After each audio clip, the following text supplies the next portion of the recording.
Udah bisa dimulai, Pak. Oke, silakan. Baik, Pak. Selamat siang, Pak Johan dan teman-teman sekalian. Kami dari kelompok 2 akan mempresentasikan hasil kerja kelompok kami mengenai prosedur substantif pada account receivable dan bad debt perusahaan Apple Blossom.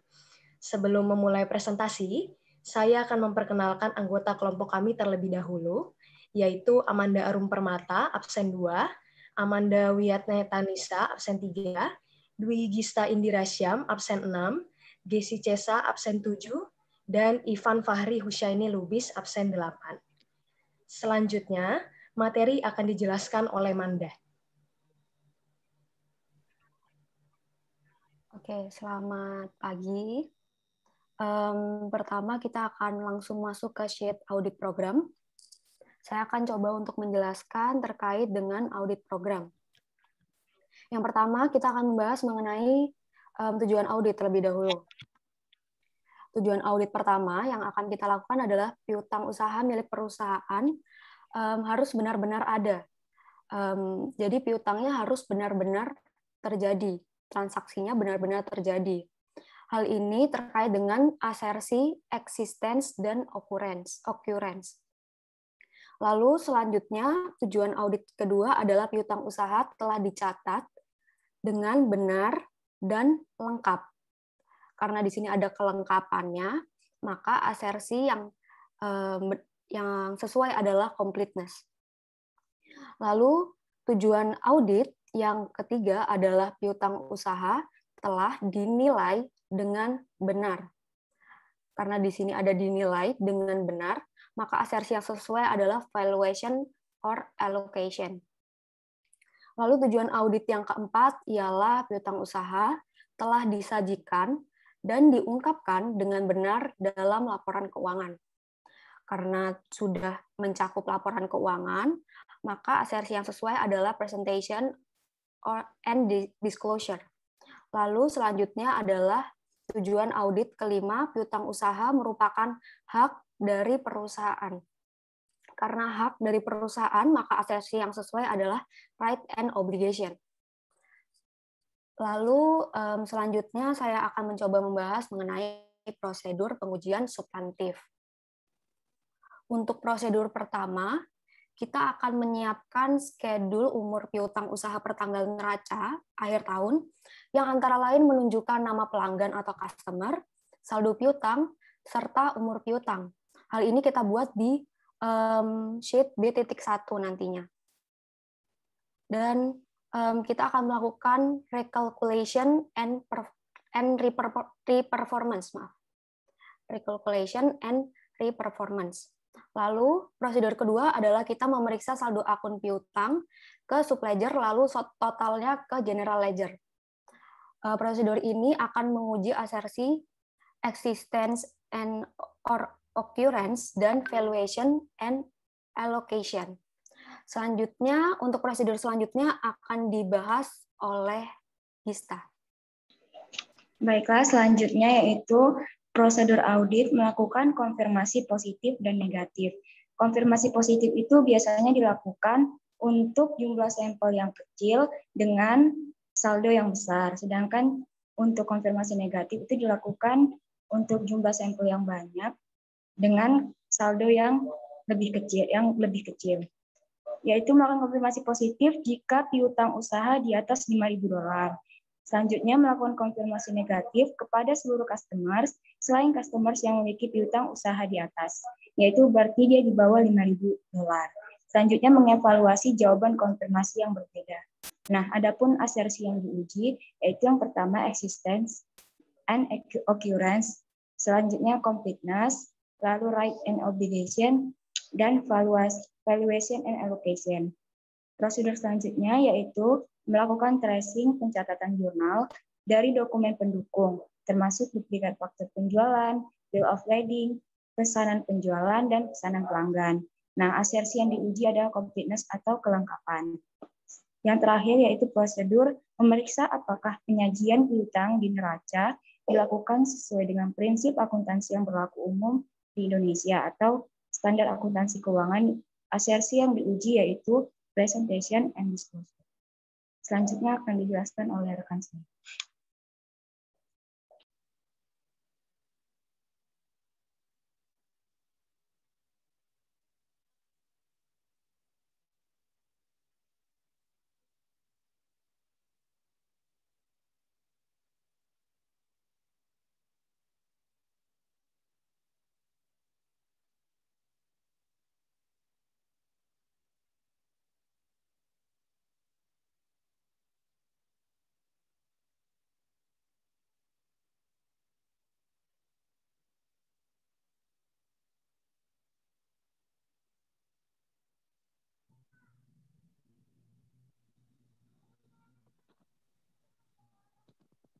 Kok nggak ada suaranya ya?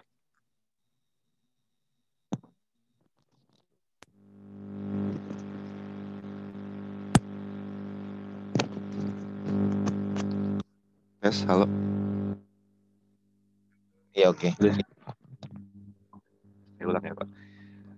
Oke. Saya ulang. Oke. Sli, tadi kenapa ya? Kok nggak ada suaranya? Tadi kalian udah ngomong ya? Udah, Pak. Oh, atau hostnya yang ini, yang mute kalian? Kayaknya.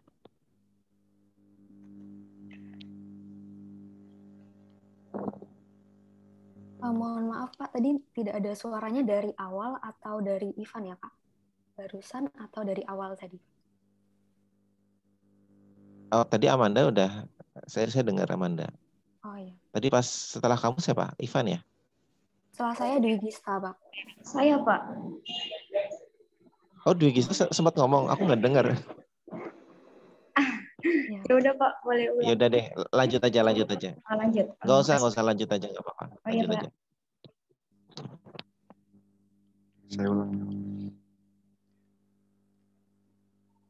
Oke, kita akan mengerjakan kertas kerja B1, yaitu kertas kerja aging schedule. Nah, di sini di kertas kerja ini terdapat beberapa kolom yang terdiri atas customer, terus ada daftar piutang yang dibagi per umur, terus serta ada surat konfirmasi, terus ada subsequent collection serta comments dari credit manajernya.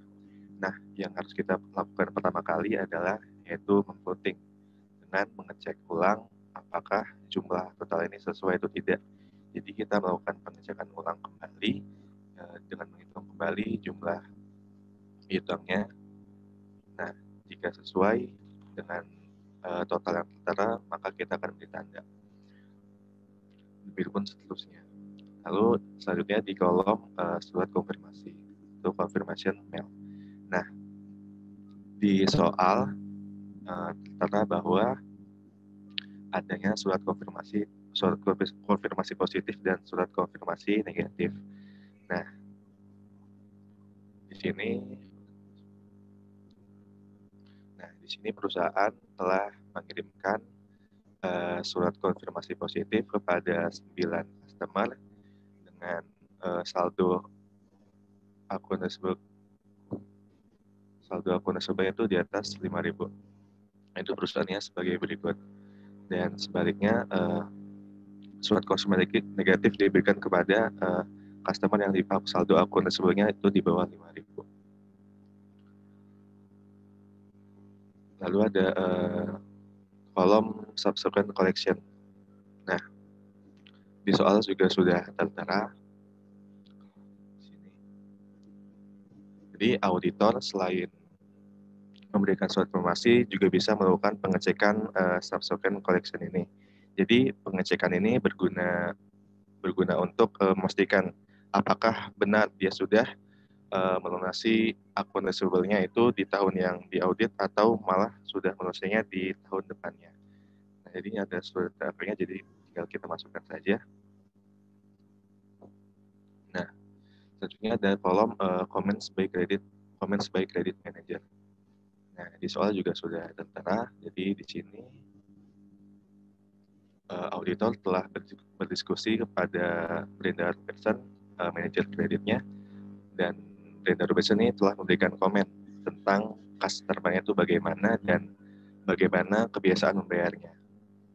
Nah, di sini contohnya ada Alfa Roma yang kebiasaan membayarnya itu bagus, Bobel B2 Plus yang kebiasaan membayarnya itu sangat meragukan, sebenarnya udah full. Lalu ada Body Bar yang kebiasaan membayarnya itu lambat tapi masih bagus, itu pun juga statusnya.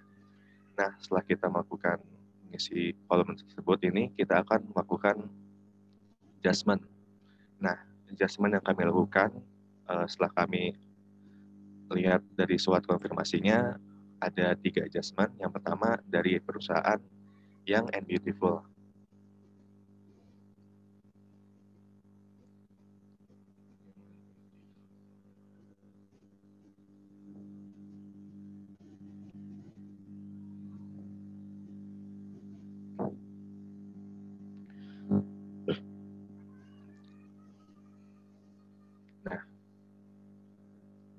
Adjustment ini disebabkan oleh balasan surat konfirmasi positif dari perusahaan Young and Beautiful. Di surat konfirmasi ini, Young and Beautiful mengatakan bahwa saldonya itu berbeda.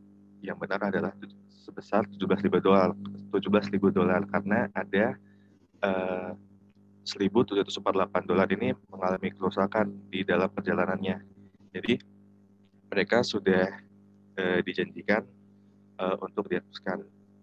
Dan setelah kita melakukan pengecekan di comments ini bahwa dia benar dan manajemen sudah memberikan izin untuk menghapuskannya. Jadi kita putuskan untuk menghapuskan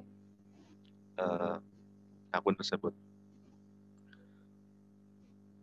Nah, karena pembelian dilakukan di bulan Oktober, jadi Oktober sampai Desember itu ada di 60 sampai 90 hari. Dan kami menjurnal sales pada akun receivable sebesar 1.748. Lalu di adjustment kedua ada dari perusahaan Inchance. Nah, Inchance ada di surat konfirmasi nomor 7. Jadi perusahaan Inchance memberikan balasan bahwa dia mengatakan bahwa saldo AR ini tidak benar. Ada kesalahan dalam perusahaan Apple Blossom ini, ada mungkin dia salah syarat atau memberikan salah tagihan yang mana 20 karton itu seharusnya harganya itu sebesar $28.30, tapi mereka malah membebankan sebesar $82.32 per kartonnya. Jadi kita di sini perlu melakukan penyesuaian. Maka kita akan hapuskan sebesar 1.080.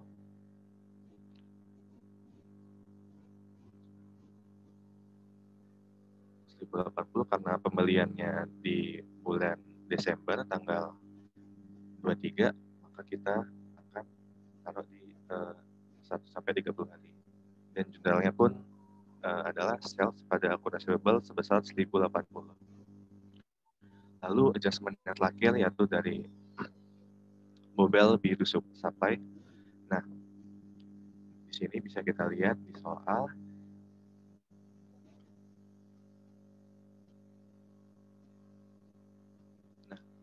di sini manajemen sepakat bahwa akun dari Bobel B2 Supply ini dihapus. Mereka telah setuju untuk menghapuskan akun tersebut. Dan akun sebesar tersebut telah dihapuskan juga. Nah, di aging schedule ini sementara ada saldo sebesar 750 yang harus dihapuskan juga. Jadi maka itu kita akan hapus itu dengan jurnal AFDA pada akun receivable sebesar 750.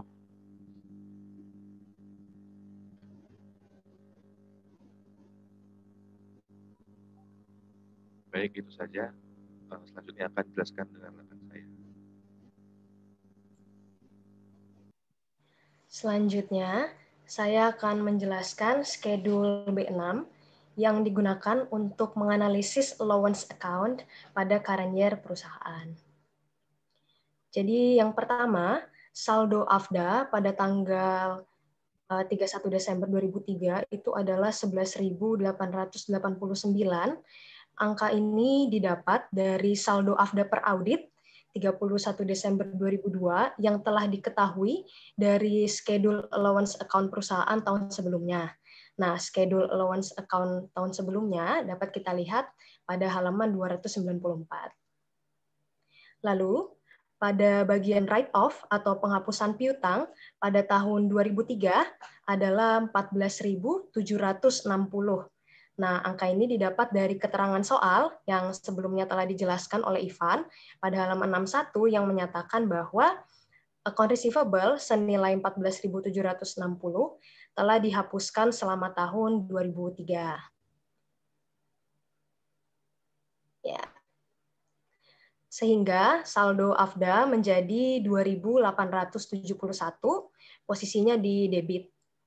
Kemudian untuk provisi tahun 2003 itu adalah 22.790. Nah, angka ini didapat dari income statement perusahaan per books pada tahun 2003. Nah, sehingga saldo AFDA menurut klien tanggal 31 Desember 2003 adalah 19.919. Selanjutnya akan dijelaskan oleh Arum.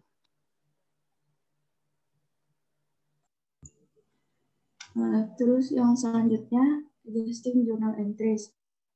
Nah, tadi kita udah jurnal ada penghapusan piutang untuk perusahaan Bobel sebesar 750. Sehingga adjusted balance-nya 19.919 dikurang 750, dapatlah 19.169. Sebelum ke selanjutnya, kita ke bawah dulu ke provision for bad debts. Nah, di sini umur piutang 0-30 hari itu expected uncollectible persennya sebesar 1,5. Expected uncollectible persen ini didapat dari allowance for bad debts halaman 294. Terus untuk umur piutang 30-60 hari expected uncollectible 10%. Umur piutang 60-90 hari expected uncollectible-nya 50%, dan umur piutang lebih dari 90 hari expected uncollectible 100%. Sehingga untuk umur piutang 0-30 hari dengan jumlah 187.107, estimated uncollectible-nya 2.807. Umur piutang 30-60 hari totalnya 20.570 dikali 10%. Dapatlah estimated uncollectible-nya 2.057. Umur piutang 60-90 hari, totalnya 1.450 dikali 50%. Dapatlah estimated uncollectible-nya 725. Nah, yang lebih dari 90 hari tadi kan sudah kita hapus yang bobel, sehingga totalnya jadi 0. Sehingga balance analysis-nya itu 5.589.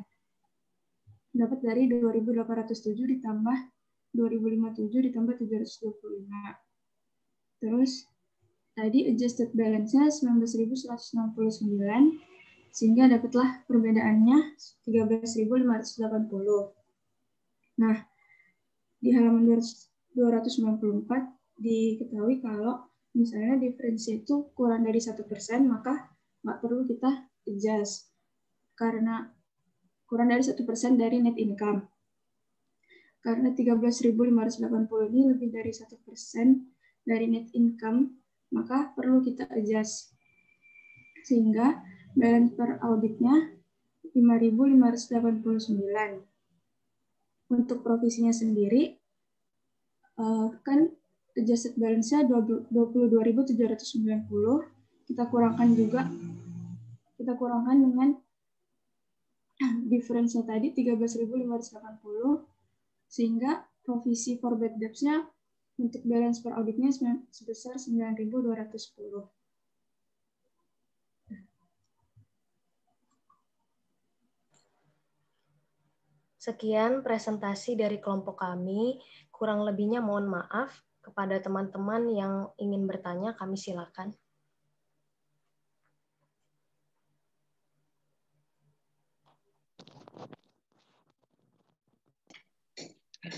Izin bertanya. Ya, Ines. Ya, saya izin bertanya, bagaimana jika pihak customer itu tidak menjawab konfirmasi yang telah diajukan oleh auditor? Nah, kalau hal tersebut terjadi, apakah ada prosedur alternatif yang bisa dilakukan yang tentunya itu tetap memenuhi asasi yang ada di konfirmasi? Terima kasih. Baik, kami tampung dulu pertanyaannya, Ines. Teman-teman yang ingin bertanya lagi, kami silakan.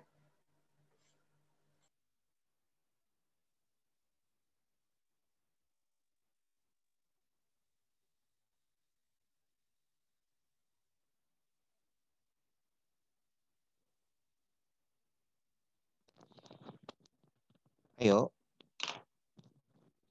Silakan tanya.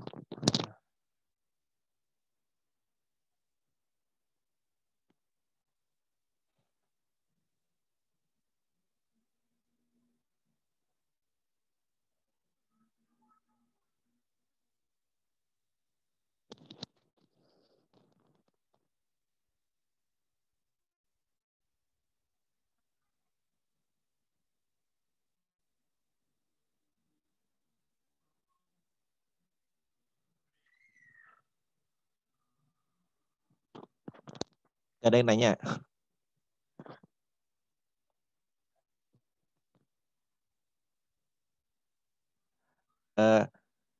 Kalian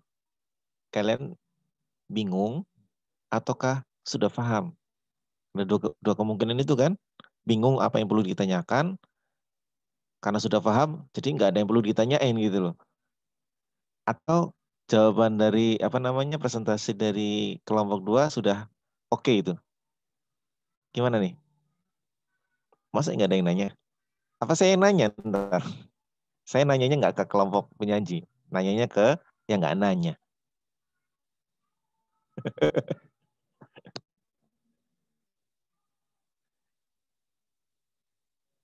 Hayo, tanyalah.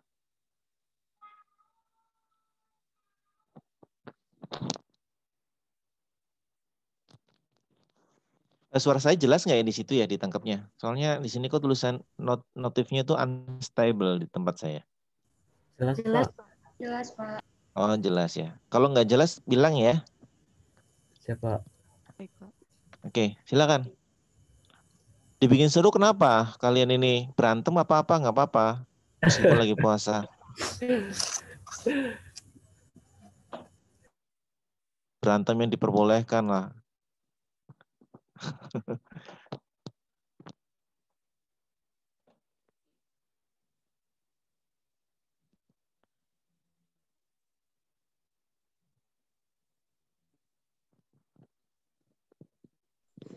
Saya minta perwakilan dari kelompok 1. Oh ya, silakan. Izin menjawab pertanyaan Ines tadi ya, Pak.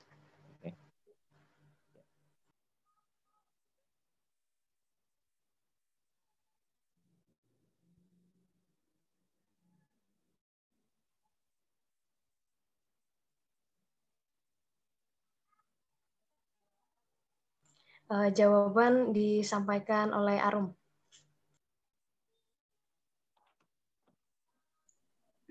Baik, izin menjawab pertanyaannya Ines. Jadi misalnya konfirmasinya nggak dijawab sama si debitur, maka auditor itu perlu melakukan prosedur alternatif berupa prosedur subsequent pelunasan piutang. Jadi auditor akan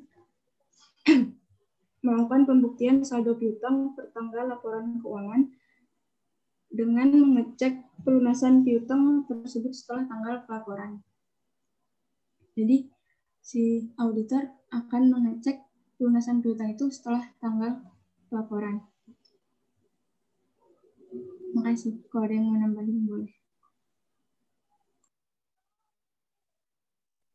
Saya izin untuk menambahkan, bisa juga dengan kita melihat adanya bukti dari penerimaan kas, bisa juga kita melihat dari bukti faktur penjualan, karena dari situ kita bisa memverifikasi adanya penerbitan faktur penjualan apakah aktual dan tanggal penagihan sebenarnya itu bagaimana?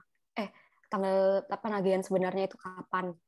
Lalu jika prosedur-prosedur alternatif dari sekian yang tadi sudah dijabarkan masih ada yang selisih dari datanya, maka kita bisa melakukan korespondensi dengan klien. Sekian, mungkin teman-teman juga ada yang mau nambahin lagi.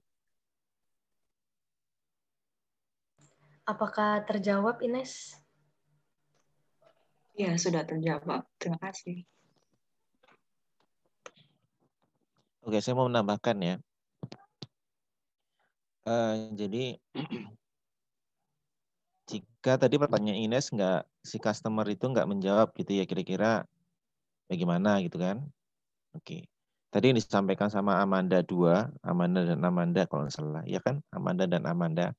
Itu it's okay ya. Cuma saya mau menegaskan aja lah mungkin kali ini. Yang pertama itu ada beberapa cup yang dia atau best practice-nya ya untuk yang dilakukan oleh banyak atau beberapa cup, dia konfirmasi ulang yang pertama. Artinya ketika tidak dijawab, dia harus melakukan alternatif pengujian. Satu, dia bisa konfirmasi ulang. Kemudian yang kedua, kalau tetap nggak dijawab atau berbeda jawabannya, investigate. Jadi ini kenapa? Investigate itu macam-macam, ya kan? Investigate bisa jadi melalui subsequent collection test yang tadi disampaikan sama siapa tadi? Amanda ya, Amanda dua-duanya. Oke ya, ada subsequent collection test itu ngapainnya? Itu mengecek ke penerimaan kas setelah tanggal neraca, mencocoknya atau enggak. Atau misalnya nggak ada subsequent collection misalnya yang dia nggak kirim. Tadi juga sudah disampaikan juga cek ke dokumen timbulnya piutang. Ya kan? Kalau dia penjualan mungkin ke fakturnya dan seterusnya. Kira-kira seperti itu ya. Ini berlaku untuk yang confirmation positif. Yang positif ini. Ya kan? Kalau yang negatif kan kalau nggak menjawab dianggapnya sesuai dengan apa yang dikonfirmasikan, kira-kira seperti itu ya. Tapi ingat antara konfirmasi positif ketika auditor melakukan konfirmasi negatif itu harus ada persyaratan yang mesti harus dipenuhi gitu loh. Nggak serta-merta dia langsung lakukan konfirmasi negatif. Ya enak sekali gitu kan. Nggak jawab ya sudah. Artinya ada beberapa kondisi yang boleh si auditor itu menggunakan negatif confirmation. Nanti kita bahas lah ya. Persyaratannya itu apa aja. Oke ya, thank you Amanda. Silakan. Menjawab nggak Ines? Iya, menjawab Pak. Terima kasih ya Pak. Tambahan lagi, ketika auditor, auditor kan mesti ada gambaran seperti itu ya. Jadi, nanti saya akan konfirmasi, ternyata kondisi setelah konfirmasi itu macam-macam. Kan seperti itu kan? Kalau dijawab sesuai, oke. Kalau nggak dijawab gimana gitu loh. Kalau dijawab berbeda itu gimana? Itu kan sebenarnya ada beberapa hal kondisional yang akan dihadapi oleh si auditor dengan kondisi seperti itu. Oke. Nah, itu mesti dituangkan oleh auditor. Di mana kira-kira dituangkannya? Supaya si yang melakukan itu nggak bingung. Kira-kira di mana? Ayo.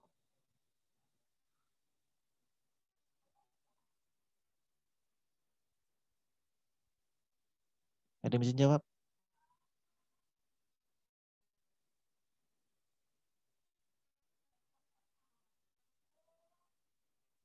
Kira-kira dituangkan di mana? Ayo. Di kertas kerja atau di mana? Di audit program bukan Pak? Iya, di audit program. Jadi di audit program kalian itu tambahi suatu klausanya. Apabila tidak dijawab, lakukan ini yang tadi saya sampaikan itu. Begitu ya. Itu audit program kan yang belum dilakukan. Oke. Begitu ya. Di kelompok 2 sudah ada nih mengevaluasi jawaban konfirmasi yang berbeda. Cuman apa yang dievaluasi? Nah, itu kan perlu penjelasan. Ya kan, konfirmasi kita semua mengirimkan konfirmasi. Mengevaluasi itu maksudnya apa? Nah, kalian diperinci aja, dipertegas saja. Apabila konfirmasi tidak dijawab atau berbeda, maka auditor melakukan 1, 2, 3 yang tadi. Kira-kira seperti itu ya. Itu di mana? Di audit program. Dimengerti ya teman-teman ya. Jadi audit program kan sebelum dilakukan. Rencana kan ini kan. Rencana kan ada berbagai kemungkinan-kemungkinan yang akan terjadi di lapangan nanti. Ya. Itu ditulis lah. Di situ. Oke. Oke, silakan lanjutkan.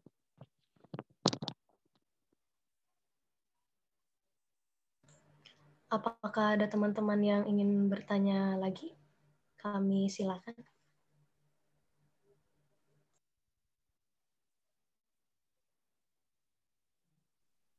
Mohon izin bertanya, Pak, dan teman-teman kelompok 2. Ya, Winona. Ya, untuk estimasi persentase atau jumlah penyisian piutang tak tertagih itu kan sebenarnya dari kebijakan perusahaan ya. Nah, apakah jumlah atau persentasenya itu bakalan konsisten untuk tahun tertentu aja atau akan selamanya jumlahnya segitu? Terima kasih.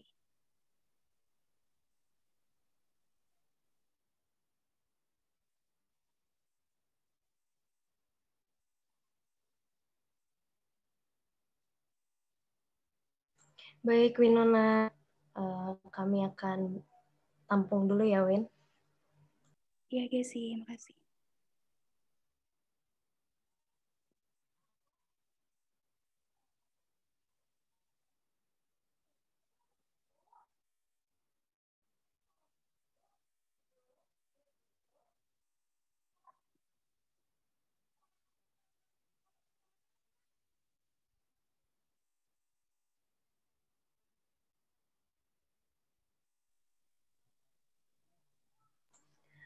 Jadi saya coba menjawab pertanyaan Winona. Karena di perusahaan Apel Blossom, mereka menyatakan bahwa expected uncollectible percentage dari tahun sebelumnya itu masih sesuai dengan tahun ini. Jadi dari kebijakan perusahaan. Jadi mungkin aja, menurut saya mungkin saja berubah tergantung keputusan manajemennya. Kalau ada teman-teman yang mau menambahkan, boleh.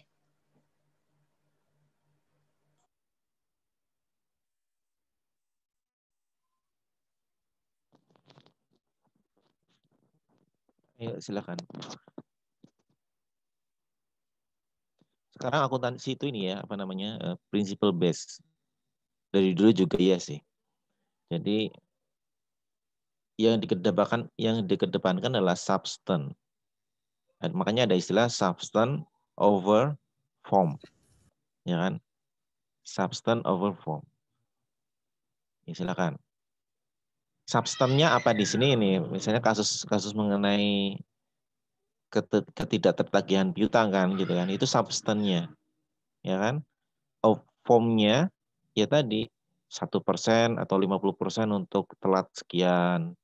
1,5% untuk yang di bawah umurnya di bawah sekian hari. Itu form. Oke.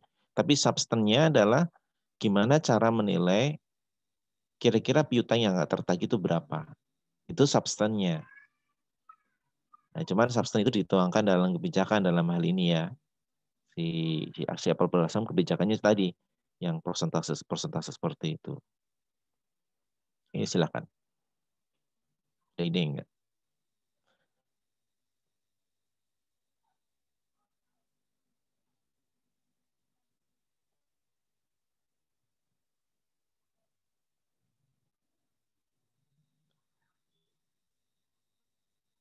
Gimana kalau seandainya apa yang dilakukan si siapa namanya? Si manajemen itu kepinginnya laporan keuangannya bagus. Artinya dibikin penyisihan piutang yang ini yang nggak konservatif gitu loh. Yang kecil-kecil misalnya atau apa itu. Mungkin nggak? Mungkin tidak mungkin kan? Apalagi credit manager itu di bawah sales manager kan katanya kemarin. Nah, itu ada hal-hal artinya auditor itu mesti ini ya, mesti aware, oh ini kondisi siapa yang menangani itu kayaknya nggak sehat gitu kan, si credit manager di bawah sales manager itu nggak sehat. Nah, artinya si auditor itu perlu inilah seharusnya ya menurut saya perlu mengevaluasi kebijakannya itu bisa diterima atau enggak kebijakannya tadi itu.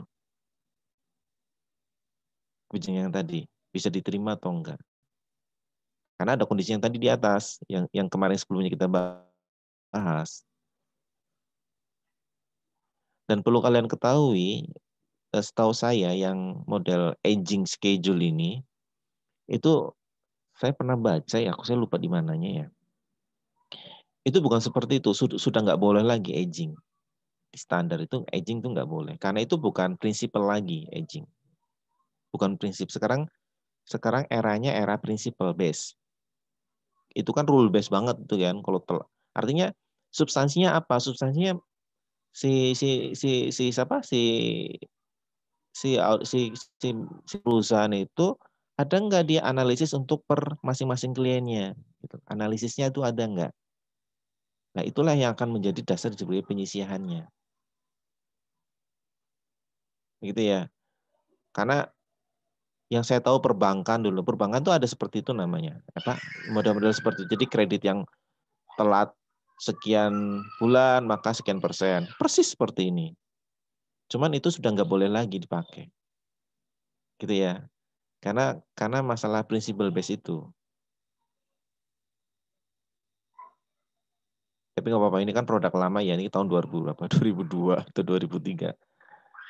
Ya sekedar kalian tahu aja, artinya mungkin ada juga perusahaan yang masih pakai seperti itu. Tapi kan kalau itu didasarkan pada histori, evaluasi yang baik itu nggak masalah. Tapi khawatirnya itu asal tembak itu loh.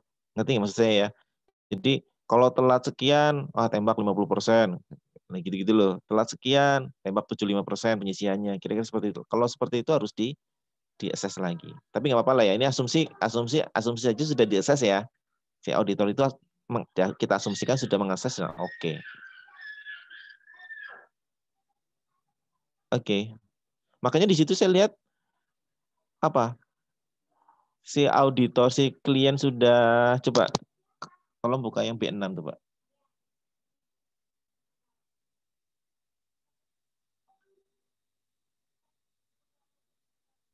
Ya. Turun ke bawah. Turun. Oke. Nih ya, berdasarkan analisis kalau saya baca auditor menganalisisnya piutang penyisiannya itu cuma 5.000 sekian kan? Ya kan 5.000 sekian kan? Lah, si perusahaan udah 19.000. Habis itu kita adjust. Gitu kan, kita adjust. Ini artinya kan perusahaan sudah konservatif banget gitu loh. Iya nggak sih?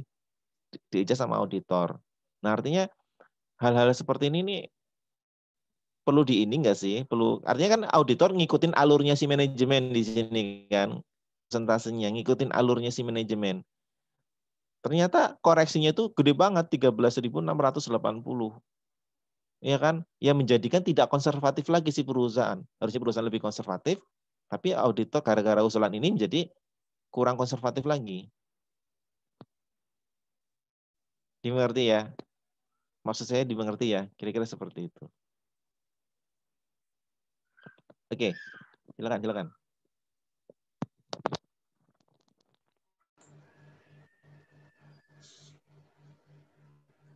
Baik. Apa ada yang ingin bertanya lagi?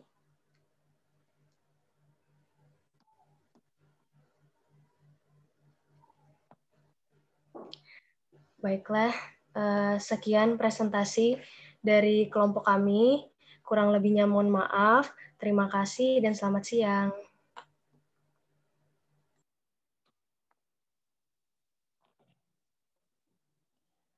Oke ya, cepat sekali nih jam 11:30 belum ada sudah selesai.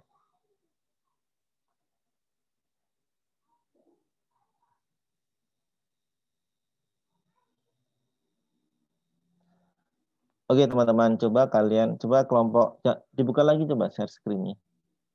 Kelompok 2. Di share screen lagi coba.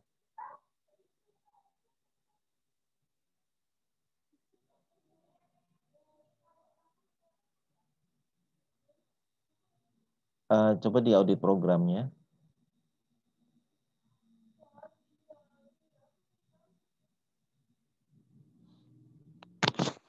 Oke ya. Di audit program ini kan kalian kan ceritanya pura-pura jadi auditor. Ya, pura-puranya jadi auditor, menyiapkan seluruh persiapan dan kertas kerjanya. Oke.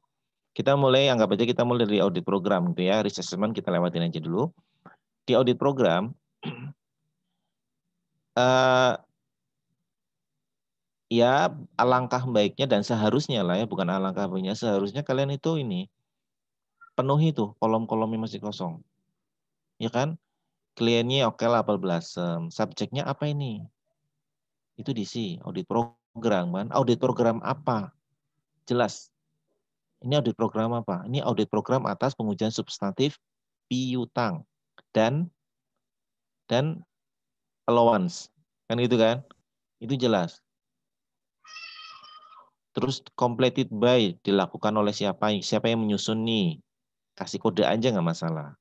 Ya kan? Misalnya GC, GC, Kesa itu kan. Cesa apa Kesa apa bacanya? Cesa, Pak. Oh, Cesa. Ya, misalnya gitu. Boleh pakai inisial. Direview oleh siapa? Misalnya tadi AW, Amanda W. Tadi W siapa tadi? Wianetansia. Kira-kira seperti itu ya. Kalian pakai kode, biasanya pakai kode guys ya. Biasanya ya. Umumnya pakai kode, nggak sebut nama, pakai kode. Artinya masing-masing auditor di cup-nya masing-masing dia punya kode masing-masing. Oke.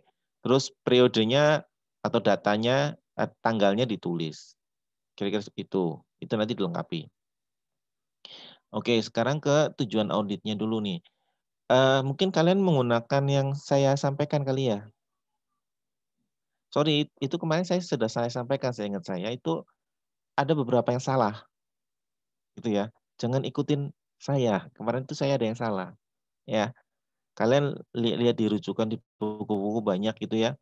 Misalnya yang tadi nih, misalnya 2 dan 3. Pertama dulu deh, piutang usaha milik perusahaan benar-benar ada eksisten ya, oke. Terus kemudian 2 dan 3 itu kan dengan benar dan lengkap yang kedua. Yang ketiga dengan benar, bedanya apa gitu loh. Benar, sama-sama benar kok asersinya beda. Dimengerti nggak? Ya misalnya kalau misalnya yang maksudnya nomor 2 mungkin piutang usaha seluruh piutang telah dicatat misalnya seperti itu. Udah selesai. Nggak usah diembelin kata-kata benar dan lengkap. Karena benar sendiri itu sudah masuk domainnya ke evaluasi kalau menurut saya dan akurasi. Kira-kira di situ ya, di evaluasinya. Gitu ya. Terus kemudian kira-kira seperti itulah ya. Nanti kalian cek di mana? Di AREN nggak masalah atau di literatur lainnya gitu ya. Untuk yang kelompok berikutnya ya. Tolong dicek. Dicek lagi. Oke, itu. Kemudian berikutnya yang prosedur, coba dinaikin sedikit. Yang prosedur yang pertama itu biasanya auditor itu mencocokkan. Itu yang mencocokkan gitu ya, mencocokkan antara mungkin GL-nya atau trial balance-nya ke laporan keuangan in-house-nya. Misalnya seperti itu. Mencocokkan ke schedule, bukan schedule, ke ini apa namanya, source-nya. Rincian piutangnya kan dia punya rincian piutang kan, si A piutangnya berapa, si B piutangnya berapa, itu rinciannya pertama angkanya dicocokkan antara lead schedule di GL ledger itu dengan trial balance, cocok enggak misalnya, oh oke, cocok. Kemudian yang ada di GL cocokkan ke rincian customer-nya, cocok enggak angkanya, oh cocok. Kira-kira seperti itu ya. Itu dulu, pekerjaan itu dulu yang dilakukan. Oke ya, pekerjaan itu dulu yang dilakukan. Kemudian baru yang mulai dalam-dalam. Kan seperti itu kan. Di prosedur ini adalah pada umumnya itu adalah pekerjaan yang mengalir. Pekerjaan yang mengalir. Jadi jangan loncat-loncat. Oke lah itu prosedur, tapi jangan dibikin loncat-loncat. Dibikin ngalir aja. Pertamanya mencocokkan dan seterusnya tadi itu. Kemudian kedua melakukan konfirmasi. Kan seperti itu kan. Kemudian kalau misalnya ada kondisi-kondisi konfirmasi yang nggak dibalas itu seperti apa, ditulis prosedurnya.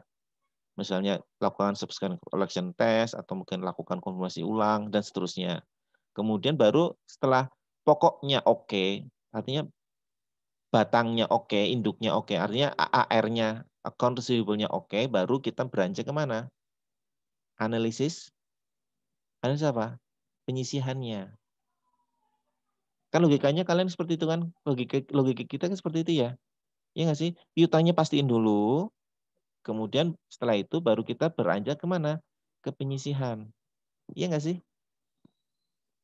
Kita bermain logika aja, iya nggak sih logikanya? Kan seperti itu. Nah, baru lakukan analisis penyisihan piutang. Kira-kira seperti itu. Ya. Kemudian kalau mau ditambahkan lagi ya kan, karena di sini kalian ada tujuan presentation and disclosure, itu presentation and disclosure sebenarnya lebih ke arah disclosure-nya. Nah, itu gimana nih? Misalnya contoh memastikan apakah piutang itu dijaminkan atau tidak. Ya, piutang itu bisa menjadi jaminan utang loh, Kembang. Gitu ya. Itu kira-kira seperti itu loh. Contoh penyajian di pengungkapannya seperti apa. Artinya ini, kalau kalian lihat di laporan keuangan itu kan ada laporan keuangan itu sendiri dan catatan atas laporan keuangan. Nah, catatan atas laporan keuangan itu kan menjelaskan akun-akun yang ada di laporan keuangan, termasuk diantaranya adalah di sini adalah piutang dan penyisihan. Itu dijembrengin tuh, didetailin tuh di catatan atas laporan keuangan. Nah, salah satu kegiatannya si auditor itu juga menguji kewajaran atas disclosure itu. Maksud saya seperti itu. Contohnya yang tadi yang sensitif, masalah ini diagunkan atau tidak. Gitu ya, kira-kira ya. Ada pertanyaan nggak sampai sini?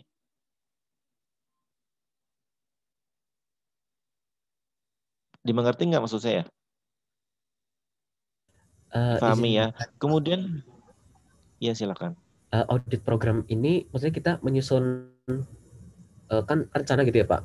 Nah, sedangkan kalau misalnya di soal itu kan mungkin ada keterbatasan data Pak. Nah, apakah audit program ini kita buat bebas aja di luar konteks dari apa yang tersedia datanya begitu, atau memang harus sesuai sama apa yang disediakan datanya begitu Pak? Seperti seharusnya ya. Ya, kalau tidak salah kan tadi ya, silakan. Pak, kurang lebih mencocokkan antara saldo piutang ke per customer-nya begitu ya Pak.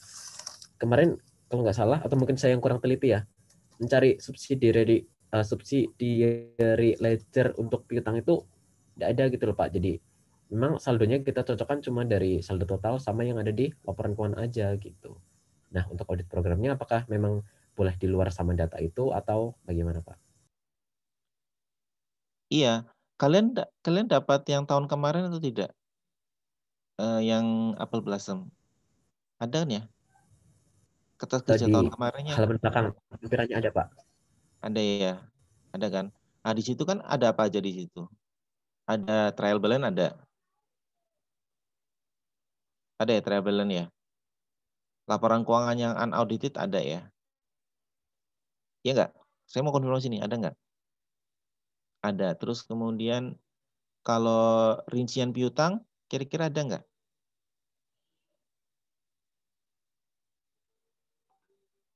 Rincian piutang kira-kira ada nggak? Coba lihat B1. Coba buka B1.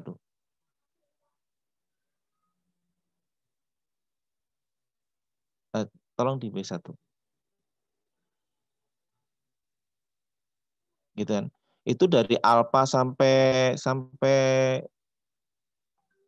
bawah itu kan Ya oke lah, ini anggap aja ini rincian. Prakteknya gini loh, teman-teman. Karena ini buku itu kan nggak semuanya dicakup. Kalau cakup kan datanya akan banyak banget gitu ya. Artinya ada hal-hal yang secara logika itu dilakukan, kalian cantumkan. Ngerti nggak? Misalnya rincian piutang itu nggak ada gitu ya. Misalnya nggak ada karena bisa banyak banget. Itu kan logikanya pasti auditor akan melakukan itu. Nah, kan kalian cantumkan di audit program. Itu kan. Kalau yang ada di kata kerja, oke lah di audit program itu ada gitu kan.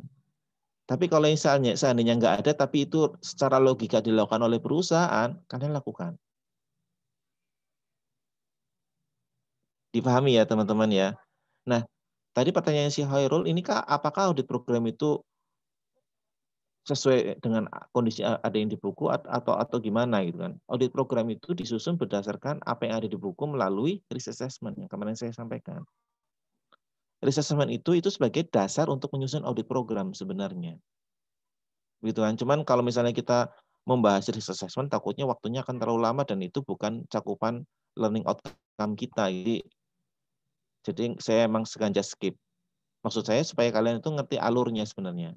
Jadi dari risk assessment yang kalian buat itu kan ada inherent risk-nya apa aja, itu kan risiko-risiko semua tuh. Lah itu nanti di set kira-kira audit programnya apa, prosedur auditnya apa. Nah itu yang dicantumkan dalam audit program itu teman-teman, ngerti ya, dipahami ya. Itu alurnya. Karena sekarang modelnya adalah risk based audit. Jadi nggak semuanya asal-asal dibuat audit programnya, enggak. Audit program dibuat berdasarkan risiko yang telah dinilai. Itu konsep teorinya sekarang. Dimengerti ya? Dipahami enggak? Nah, kembali lagi terus apa yang kalian lakukan ya tadilah. Oke lah, kalian bisa tengok-tengok ke risk assessment misalnya kalau mau nyusun-nyusun audit program atau mungkin namanya belajar ya kalian lihat di literatur lain gitu kan. Tapi nanti kalian kaitkan dengan apa yang kalian lakukan. Dipahami enggak? Contohnya coba kalian buka ini B1 ada ininya, ada indeksnya ya, B1 ya. Ada kan? Kelompok 2 ada kan? Coba kalian lihat di audit program. Diklik audit programnya. Dibuka audit programnya. Oke. Nah, harusnya yang kanan itu yang di kursor itu ada indeksnya. Paham ya? Ada indeksnya. Misalnya tadi yang melakukan konfirmasi positif dan negatif ada indeksnya, misalnya di B1 atau apa gitu loh. Dimengerti nggak? Nah, yang di kolom C itu yang siapa yang mekanik yang di kursor itu ada indeksnya, indeks KKP-nya. Jadi ngeling gitu loh. Apa yang ada di audit program ngeling ke KKP. Tidak semua yang ada di audit program ada di KKP. Dipahami nggak? Karena audit program kan baru rencana ceritanya. Paham ya, teman-teman? Dipahami ya? Oke. Itu dari sisi penyajiannya. Ada lagi satu.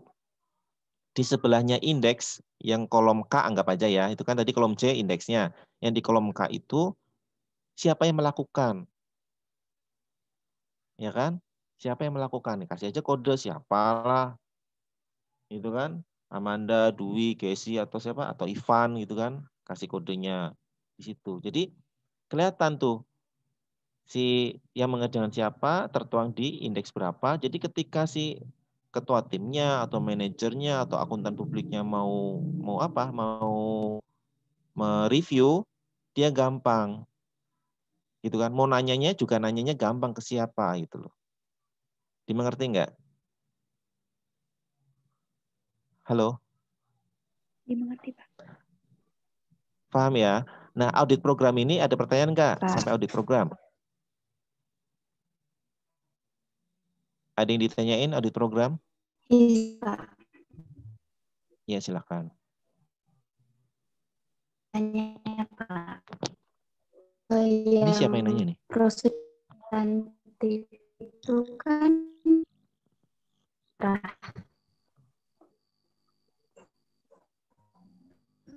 Suaranya nggak jelas di saya.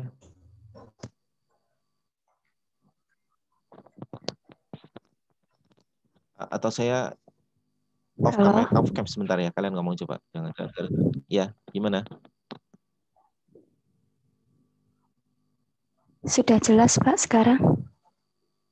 Halo, gimana? Coba. Halo. Iya, coba. Oh ya. Yang pengujian substantif itu kan prosedurnya menurut risk factor yang di risk assessment ya, Pak? Iya. Nah, itu kalau kelompok 5 itu buatnya itu diurutkan dari risk factor-nya gitu, Pak. Jadi ada 1 sampai 8 kan yang di risk assessment. Nah, itu apakah boleh seperti itu atau emang harus urut dari yang Bapak jelaskan tadi ya, Pak?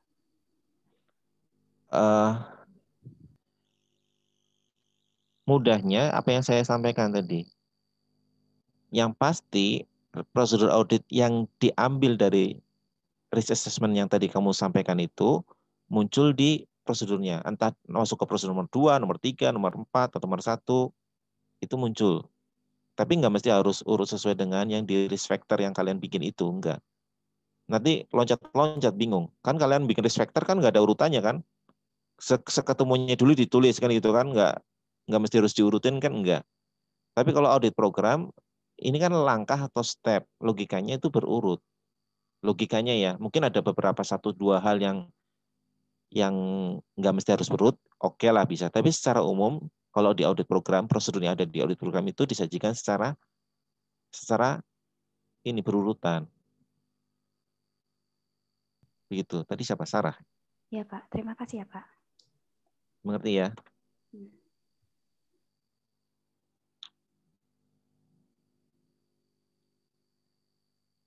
Oke, ada yang lagi tanya tentang audit program? Maaf Pak, izin bertanya. Ya, silakan.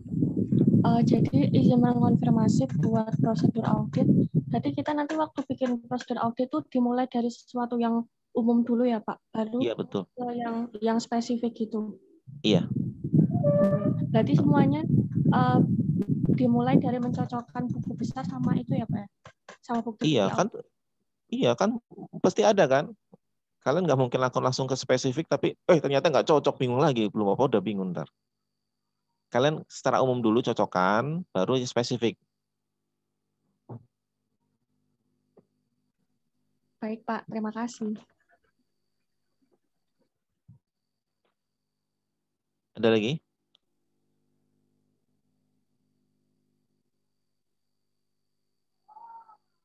Oke, kalau nggak ada, sekarang kita beralih ke kertas kerjanya. Oke ya, kertas kerja.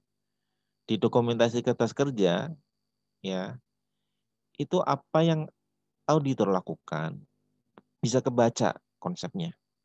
Oke, apa yang Anda lakukan, itu kebaca sama orang, dipahami nggak? Ya, jadi kertas kerja yang bagus adalah bisa dibaca oleh orang yang tidak terlibat dalam penugasan audit. Gitu ya. Ini yang ngerjain kelompok 2. Saya nggak ikut-ikutan ngerjain. Tapi kalau saya bisa membaca ini dan ngeh apa yang dilakukan oleh auditor, berarti itu kertas kerjanya bagus. Itu indikatornya. Begitu kan?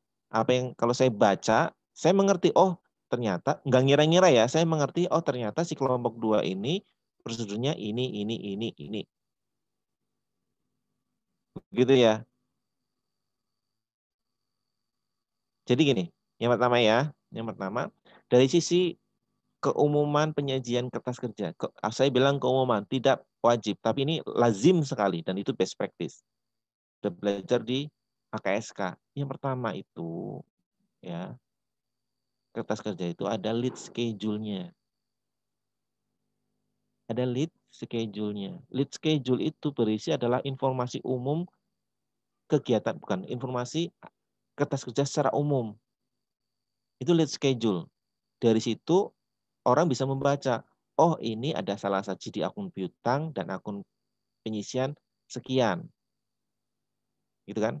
Kalau misalnya kalian ngikutin apa yang ada di Apple Blossom, apa adanya yang di Apple Blossom, contohnya, itu akan, kalau menurut saya ya, kalau saya pribadi akan kagok. Saya melihatnya akan nggak bisa langsung menilai secara cepat dan langsung, itu enggak. Gitu ya. Ini kan kalau di Apple Blossom kan yang kelihatan adalah B1 sama B6. Iya nggak sih? Ini lead schedule-nya yang mana ini? Kira-kira menurut kalian, yang mana? Lead schedule namanya lead kata kerja utama, artinya ngomong secara global. Kalian udah belajar kan? Logikanya seharusnya nanti untuk pertemuan-pertemuan berikutnya itu ya, di lead schedule, contohnya yang ini, itu ada lead schedule, piutang, usaha, dan allowance. Jadi isinya apa? Deskripsinya, piutang. Yang pertama, piutang, saldo unauditednya berapa, terus kemudian pare atau paje itu, ya kan? Propose adjusted journal entry sama propose reclassification journal entries-nya apa, yang debit dan kredit itu. Kemudian ketemukan saldo audited. Ya kan, masih ingat kan? Terus kemudian setelah ketemu audited, sebelahnya ada saldo audited tahun sebelumnya. Cukup dua kalau menurut saya di sini. Yang satu adalah piutang, bawahnya adalah allowance. Sudah seperti itu aja. Itu di lead schedule. Ada gambaran nggak? Saya nggak nulis nih. Ada gambaran nggak? Ada Pak, berarti indeks B1, indeks B ya Pak, kalau di Nah, indeksnya kalau mau saya. ditulis. Kalau di sini, kalau yang B1, B6 kan sudah dari ini ya, sudah dari Apple Blossom. Ya. Kita jangan rubah lah ya, kita jangan rubah. Kita tambahin indeks apalah, misalnya B boleh. Gitu kan, B atau B1 lah, atau apalah ya, B misalnya, seperti itu. Ada lead schedule. Di dalam lead schedule itu yang tadi saya sampaikan plus kesimpulannya apa? Ada kesimpulannya, ingat ya. Yang seperti yang saya contohkan itu loh. Lead schedule-nya kalian tinggal lihat, dan kalian tahu lah dia di mana di Krishna Agus itu ada.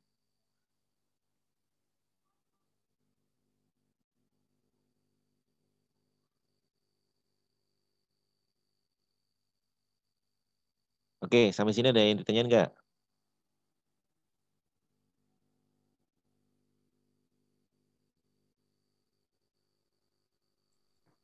Izin tanya. Ada yang ditanyain? Ya, silakan.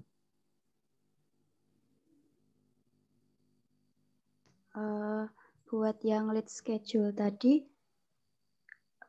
kalau dari kertas kerjanya kelompok 2 itu kan kayaknya ada provision for BDEP ya Pak. Itu nggak dimasukin ke lead schedule Pak? Oh, nggak perlu. Ini kan kita dalam pengujian piutang kan. Piutang itu pasangannya sama allowance lah. Kalau provision nggak perlu dibikin lead schedule di sini, nggak apa-apa.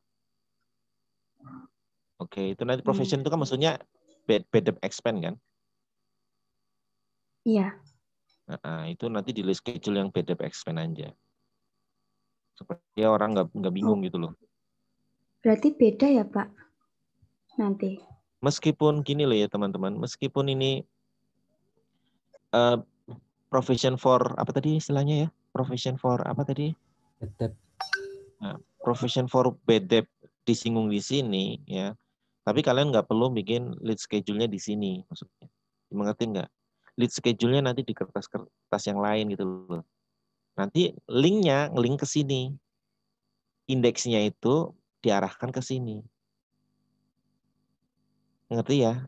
Paham ya teman-teman? Karena ini kita fokusnya di pengujian. Ya udah, kita fokus saja di lead schedule, piutang, dan allowance. Sudah. Cukup satu lembar, piutang dan allowance itu cukup satu lembar. Terima kasih Pak. Oke. Terus kemudian kalian tambahkan ya, indeksnya sesuaiin dengan yang ada di audit program, indeksnya. Ngerti ya? Indeksnya itu kan audit program ada indeks tadi kan. Pekerjaan kalian di kertas kerja di sini kan ada indeksnya juga, kalian disinkronkan lah gitu ya. Biar kira-kira kita ngaudit beneran gitu loh. Oke. Nah, perlu kalian tulis ininya teman-teman. Apa namanya? Kayak legend-legend dulu loh. Simbol-simbol.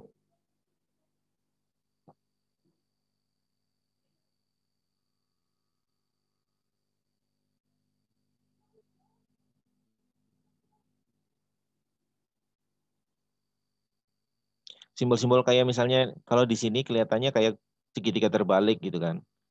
Gitu kan. Ini kan footing ya. Ya kan? Nah, itu di semuanya ada. Di lead schedule juga ada itu kan, ada footing gitu kan, ada cross footing, kira-kira seperti itu gitu kan. Itu ditulis dan kasih keterangan. Ini kan saya nggak tahu nih. Gunung terbalik, segitiga terbalik ini apa sih maksudnya gitu kan. Meskipun saya bisa ngira-ngira ini footing. Saya bisa ngira-ngira ini footing, cuman agar kita kelihatan profesional ya kasih kasih keterangan segitiga terbalik itu sama dengan footing. Terus apa sama dengan cross footing dan seterusnya.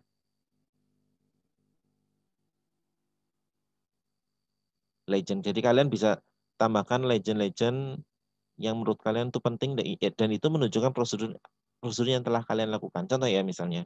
Tadi ya lead schedule nggak ada pertanyaan ya. Lead schedule. Oke. Mengenai lead schedule, yang kesimpulan, kan ada kesimpulan dan wajib ada kesimpulan itu. Kesimpulan itu kalau saya, nah ini kesimpulan orang beda-beda nih. Tapi kalau saya, kalau memang tidak ada salah saja yang ditemukan, kalau memang tidak ada salah saja yang ditemukan, ya semua orang sepakat kalau itu wajar, gitu kan. Jadi kalau nggak ada salah saja yang ditemukan, sepakat ya bahwa berdasarkan pengujian kami, piutang usaha disajikan secara wajar. Oke, sepakat ya gitu ya. Kalau tidak ada salah saja yang ditemukan.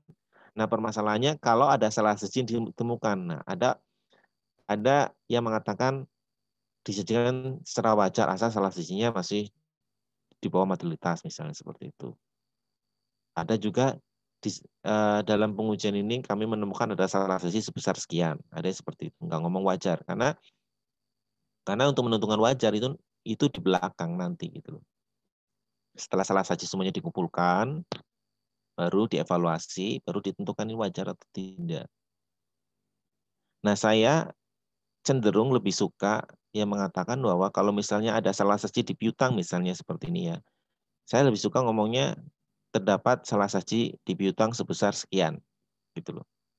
Saya nggak ngomong lah ke ini akunnya wajar, kecuali kalau nggak ada salah saji baru saya ngomong wajar. Bisa ditangkap maksud saya? Mohon izin bertanya, Pak. Ya. Terkait dengan tadi kan kalau nggak salah disinggung ada catatan di lead schedule ya Pak. Itu apakah catatannya memuat seluruh jurnal-jurnal yang diajukan atau bagaimana Pak? Karena sebenarnya di B1, B6 gitu kan sudah ada di bawahnya gitu jurnal apa usulannya begitu. Apakah perlu dituliskan lagi di lead schedule atau enggak? Iya. Iya di list schedule tulis lagi kan di list schedule itu adalah ikhtisarnya. Kalau jurnalnya nggak perlu nggak apa-apa, sorry ya. Jurnalnya nggak perlu nggak apa-apa di list schedule. Jurnalnya ya. Tapi koreksinya kan tetap muncul ya debat atau kreditnya di table itu. Kalian masih ingat kan? Dimengerti nggak maksud saya? Kalau misalnya mungkin maksud kamu itu pertanyaan Khairul itu kalau misalnya perlu nggak di list schedule itu ditulis lagi jurnalnya. Artinya misalnya BDEP expand ada pada penyisihan misalnya seperti itu. Ditulis lagi nggak perlu nggak apa-apa. Gitu kan. Tapi di list schedule itu tercantum ada koreksinya yang pare paje itu loh. Ingat atau saya share screen aja ya supaya nggak bingung ya. Tolong tutup dulu dong.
Nah ini, kelihatan ya?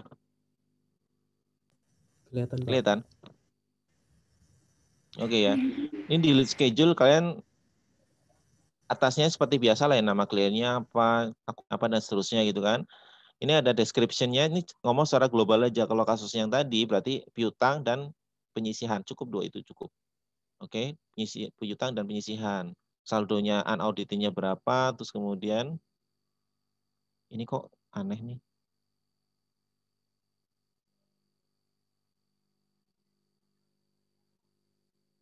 Ini yang ini yang kolom ini nggak perlu ya ini ya, sorry ya. Yang kursor saya kelihatan nggak? Kelihatan? Iya. Yang ini nggak lazim nih. Yang ini nggak. Yang ini ditaruh di paling kanan di sini.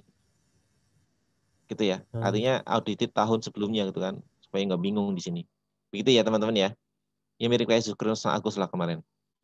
Begitu ya. Nah, ini ada tanda-tanda segitiga kebalik dan apapun lah legend di sini, kalian kasih keterangan di sini. Agree to ledger, agree to total dan seterusnya gitu kan. Terus ada conclusion-nya. Oke, kalau ini kan nggak ada koreksi, ya udah berarti si piutang usaha telah diselesaikan secara wajar. Tapi kalau misalnya ada koreksi, kalau saya lebih cenderungnya lebih suka ke terdapat salah saji sekian pada piutang usaha. Kalau menurut saya ya. Oke, ada pertanyaan nggak di list schedule?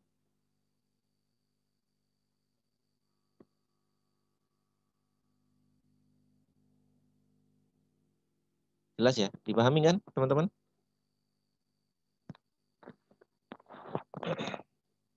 Terus, sebentar.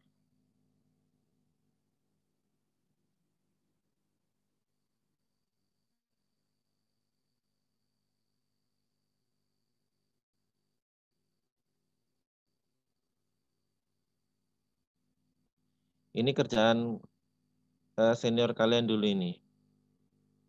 Sama aja kan kalian ya? Sama kan? Sama nggak? Sama ya? Sama, Pak.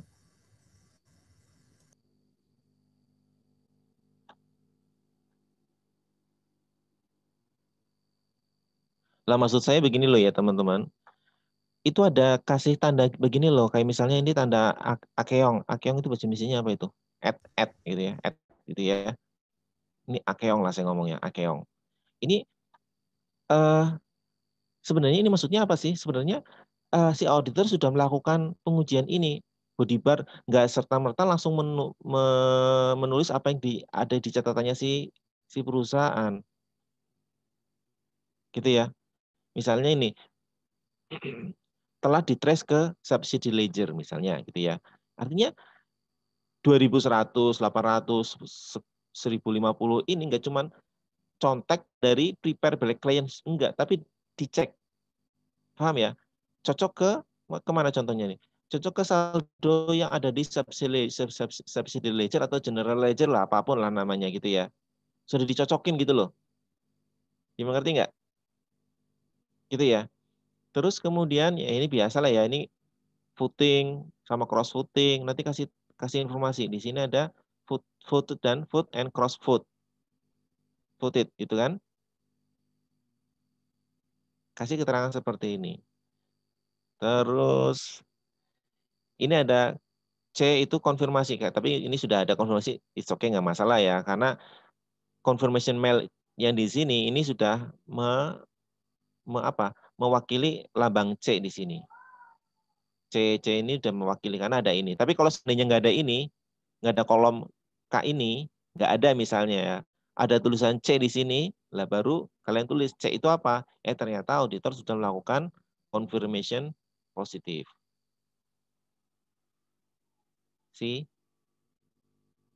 Paham ya?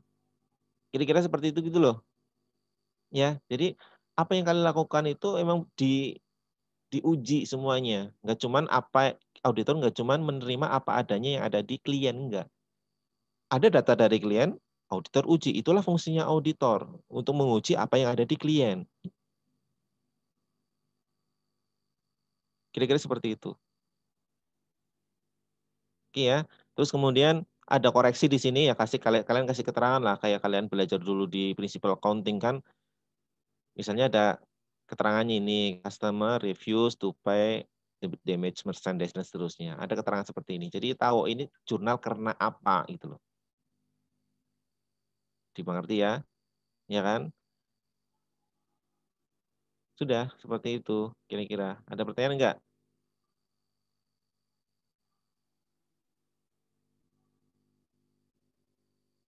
Ada pertanyaan? Tidak.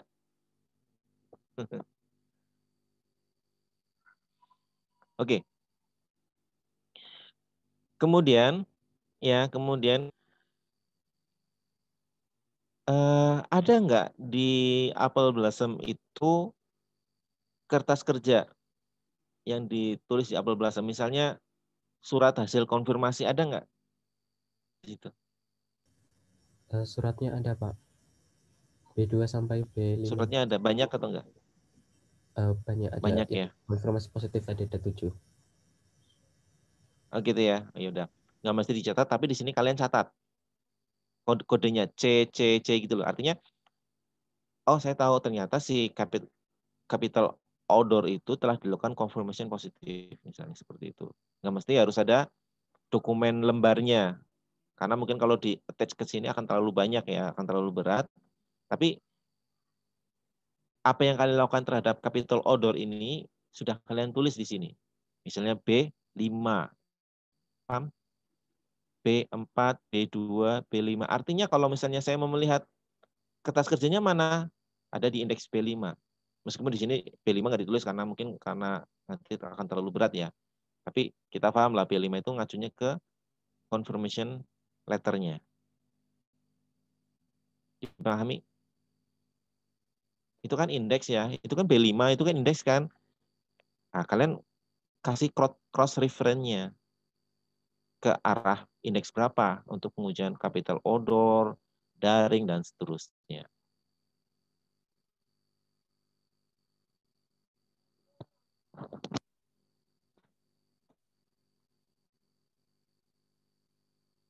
Ada yang ditanyakan?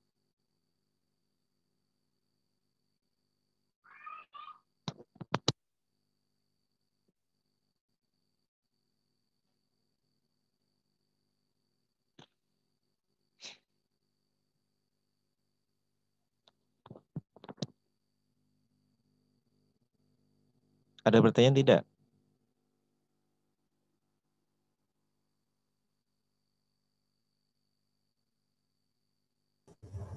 Izin Pak, untuk simbol-simbol ini sebenarnya bebas kan ya Pak? Nggak ada bebas. satuan bakunya. Bebas, terserah kalian aja. Ya, terus terkait dengan ini Pak, yang tadi subsidiary ledger yang saya sampaikan kan, jujur kalau saya belum menemukan ya Pak. Jadi kami buat kertas kerjanya itu hanya mengacu sama B1 yang sudah disediakan sama Apple Blossom gitu Pak. Nah ini di sini kan ada tanda sudah dicocokkan dengan subsidiary ledger gitu ya Pak. Nah itu apakah memang wajib seperti itu? Karena jujur kalau saya sendiri belum menemukan subsidiary-nya sih Pak. Nah, sekarang saya nanya ya, ini adalah kalian lihat di sini ada prepare by client. Kelihatan? Iya, Pak. Kelihatan. Ini adalah sebenarnya customer ini, terus kemudian angka sampai dengan total, ini yang saya kotakin ini. Ini. Oke ya. Ini adalah disediakan oleh klien. Dipahami ya? Disediakan oleh klien. Oke. Klien itu bisa jadi benar, bisa jadi enggak, bisa jadi sengaja disalah, bisa jadi manipulasi angka ini. Setuju enggak kira-kira? Setuju, Pak. Nah, auditor itu fungsinya adalah untuk menguji ini angkanya benar enggak diantaranya seperti itu. Kan gitu kan? Ya. Jangan sampai ininya udah salah, nanti ke belakangnya akan salah semua. Pasti kan gitu. Betul. Sebelum dikonfirmasi, auditor udah pastiin. Sebelum dikonfirmasi, sebelum dikirim konfirmasi ini, auditor udah pastiin ini saldo ini sudah sesuai dengan yang di ledger. Pasti itu pasti. Nggak mungkin dengan melihat ini, ternyata di ledger beda, dengan di laporan keuangan unauditnya beda. ya pasti nanti akan berantakan hasilnya. Ini semua sudah dipastikan oleh si auditor. Cara memastikannya gimana? Gitu kan? Sebelum ke langkah yang lebih dalam kayak konfirmasi ya atau cek ke faktur atau yang lain-lain, logikanya cocokkan dulu ke ledger misalnya. Cocokkan dulu ke trial balance jumlahnya udah klop atau belum. Kalau sudah klop, oh berarti oke gitu kan. Tinggal dikonfirmasi masuk prosedur yang lebih dalam. Paham ya? Nah, meskipun di ledgernya di Apple Blossom tidak ada, kan nggak ada, anggap aja nggak ada nih ledgernya. Ya nggak, Khairul? Ya, saya nggak menemukan, Tapi Pak. logika kita itu jalan ke situ. Logikanya auditor itu akan jalan ke situ. Mengerti nggak? Logikanya masih jalan. Mau dicocokkan kemana? Masa saya terima apa adanya, prepare dari klien, saya terima gelondongan, oh iya, saya konfirmasi apa yang ada di mana? Di data ini. Itu kan? Sedangkan auditor itu adalah mengakses atau menguji laporan keuangan. Laporan keuangan dibentuk dari apa? Ledger juga kan? Ledger kan membentuk laporan keuangan, kira-kira seperti itu ya.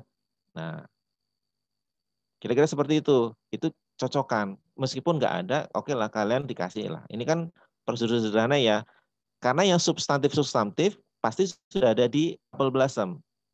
Konfirmasi, rekalkulasi, itu di Apple Blossom sudah ada semua. Tapi kira-kira prosedur yang belum terlalu dalam, gitu kan. Tapi logika kita berpikir, oh ini pasti dilakukan, kalian tambahkan nggak apa-apa.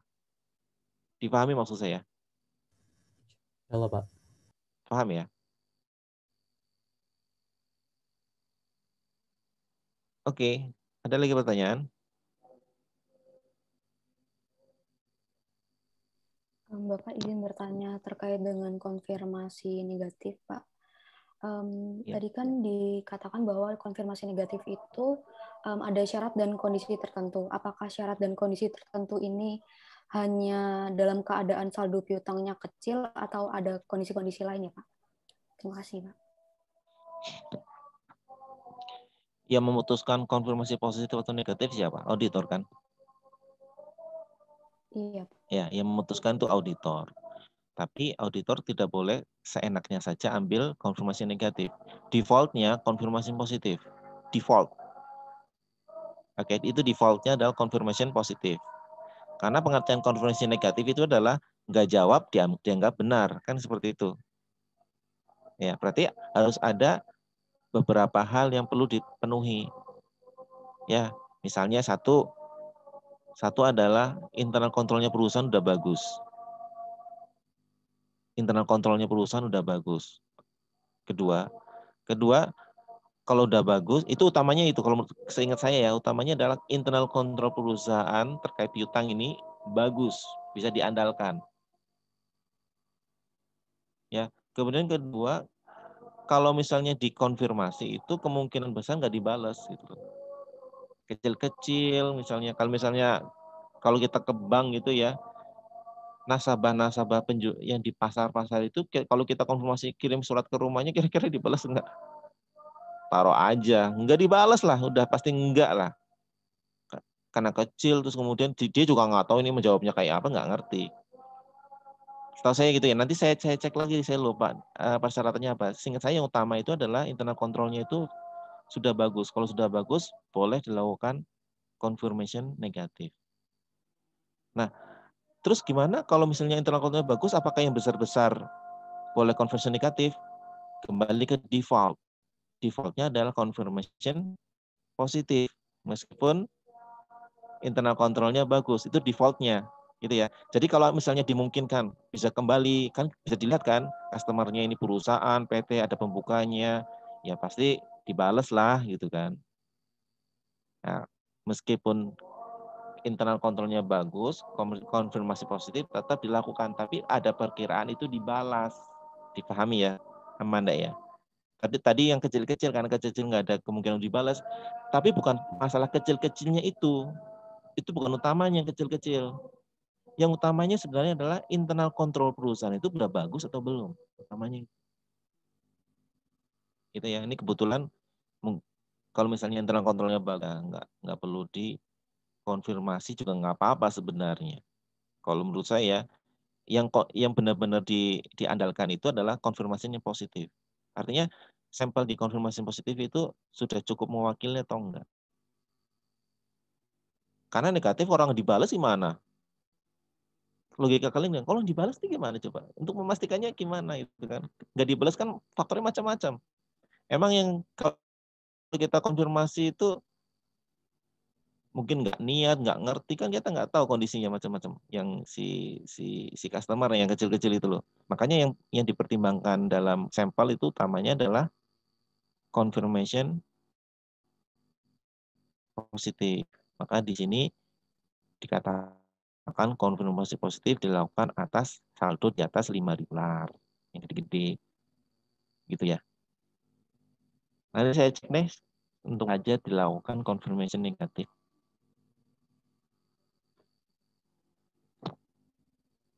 Baik Pak, terima kasih. Lalu Pak, izin bertanya lagi. Apakah Ya, silakan. Pihak yang tidak membalas adanya konfirmasi itu ada sanksi atau mungkin dampak tertentu gitu bagi klien yang tidak menjawab konfirmasi positif dari auditor?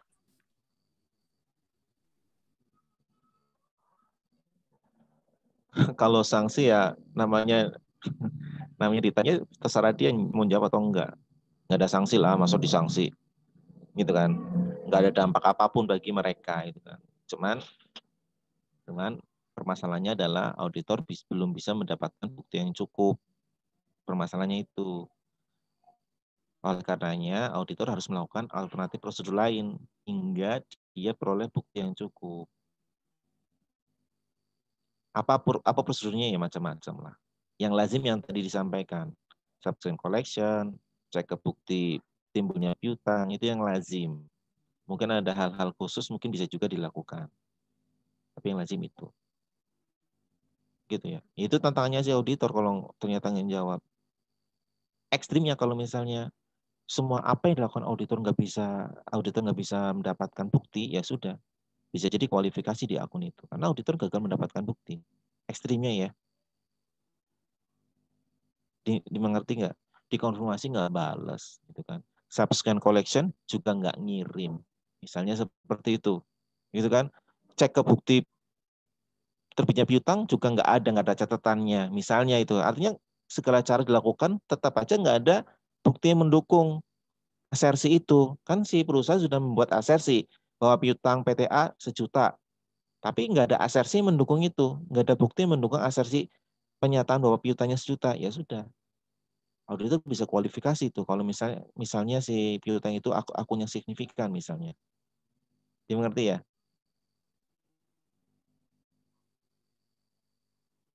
Iya Pak. Oke. Ya, terima kasih banyak Pak.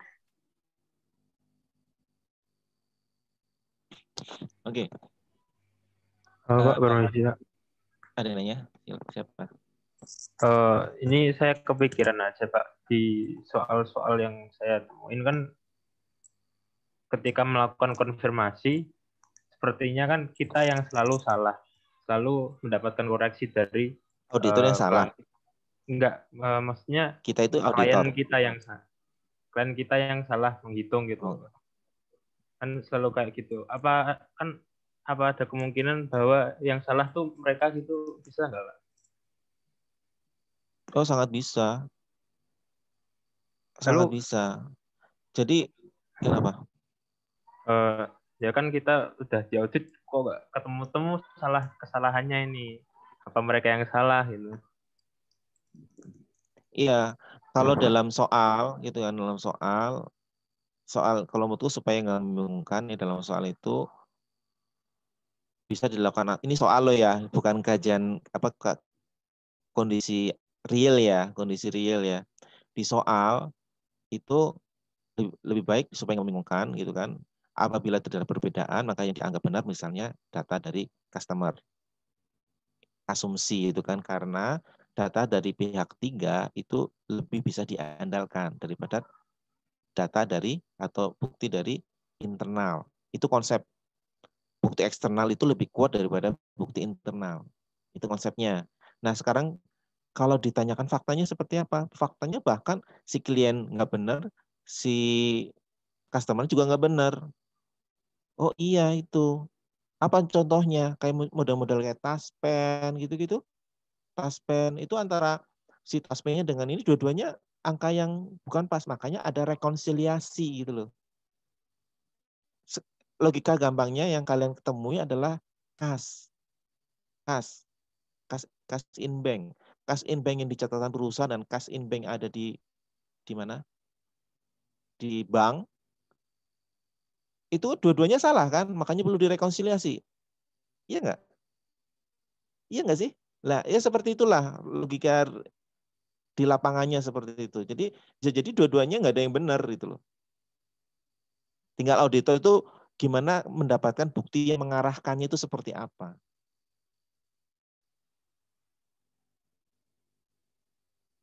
Dimengerti ya Wildan ya? Mengerti Pak. Terima kasih Pak. Oke. Oke, lanjut ya. Oke. Saya mau nanya dulu nih.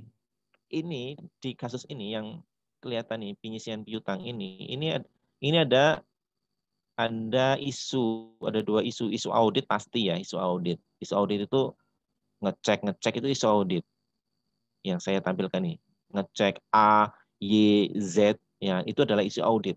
A Y Z N itu kan, ini semuanya isu audit. Isu accountingnya ya kayak misalnya ini isu accounting nih, dipahami ya. Jadi untuk menentukan allowance-nya itu berapa, kira-kira perusahaan pakai metode penyisian piutang yang apa, gitu kan, masih ingat nggak kalian? Kira-kira ini metode apa yang digunakan?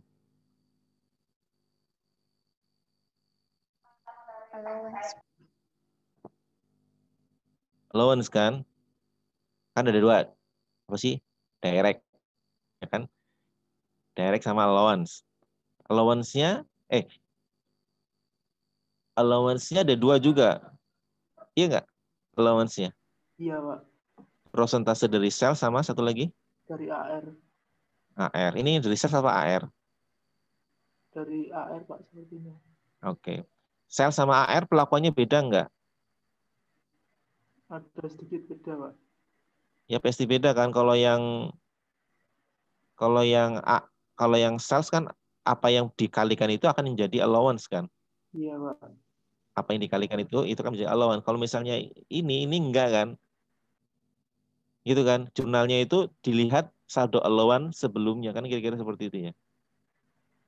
Ini kan seharusnya 5.500 tapi saldo sebelumnya ada 19.000. Jurnalnya bukan 5.500 tapi 13.500. Iya nggak sih? Iya, Pak.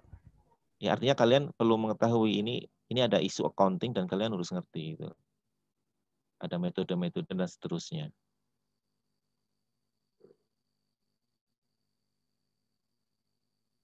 Oke, ada yang ditanyakan lagi?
Kita istirahat dulu ya, teman-teman ya. 10 menit ya.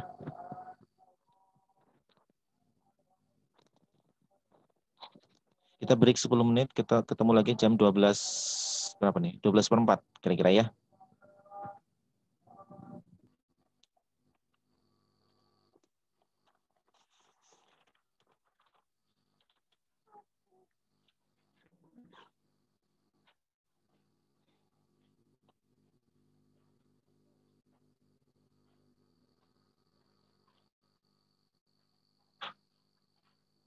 Nanti kita sampai ini ya teman, sampai jam 12.40 ya, sorry ya, nggak apa-apa ya. Iya Pak, nggak apa-apa.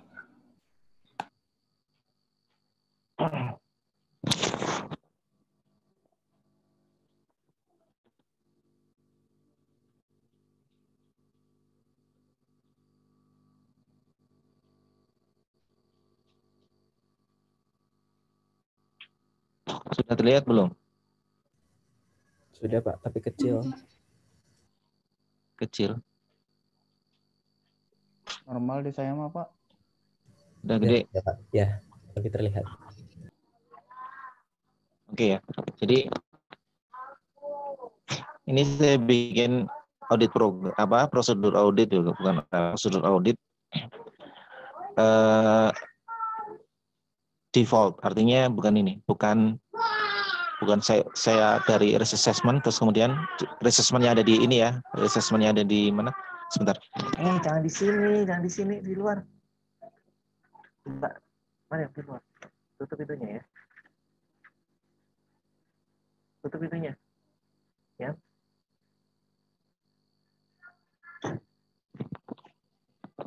Sorry. Biasa. Ya, ini prosedur audit yang saya buat bukan dari kasusnya Apple Blossom.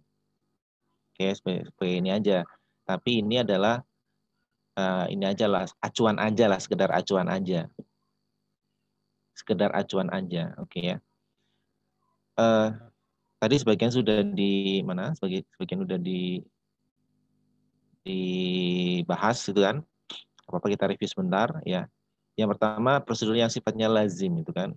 Jadi peroleh trial balance, subs ledger, cek tie up-nya itu kan, footing dan cross footing dan seterusnya. Gitu ya. Ini juga sama nih. Ini prosedur yang pada umumnya pertama kali dilakukan oleh auditor. Sudah ya, tadi udah. Ini juga. Jadi individual customer-nya itu cek ke ledger atau apalah namanya ya. Di sini subsidiary ledger atau ledger dan seterusnya. Oke. Nah, setelah ini masing-masing prosedur bisa mendetek atau bisa mengadres lebih dari satu asersi. Oke. Kemudian kita masuk ke mana? Ke prosedur yang lebih dalam ya. Positive confirmation ini kasusnya adalah Apple Blossom yang di atas 5.000. Oke.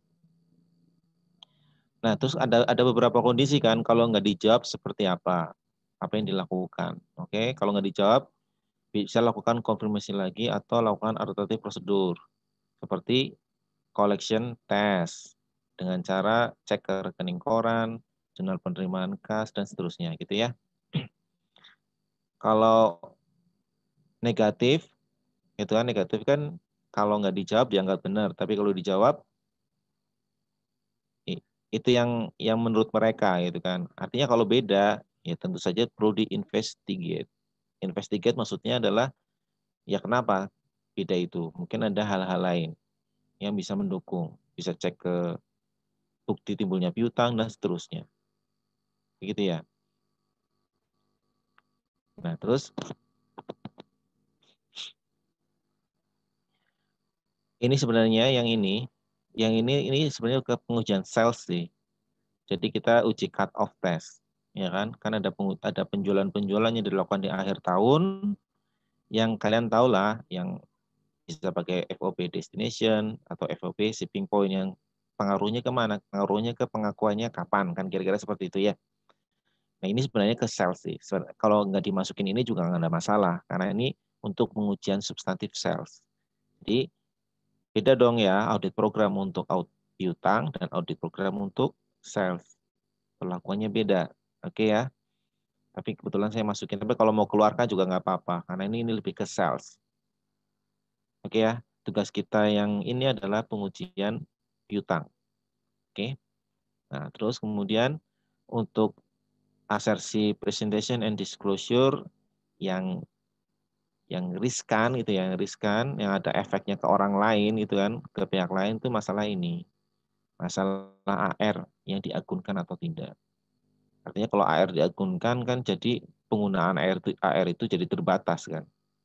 Beda dengan AR yang tanpa menjadi agunan. Kira-kira seperti itu ya. Nah, terus kemudian seringkali perusahaan itu mengklasifikasikan AR terhadap related parties atau AR pada third parties. Ini biasanya diungkapkan dalam laporan keuangan.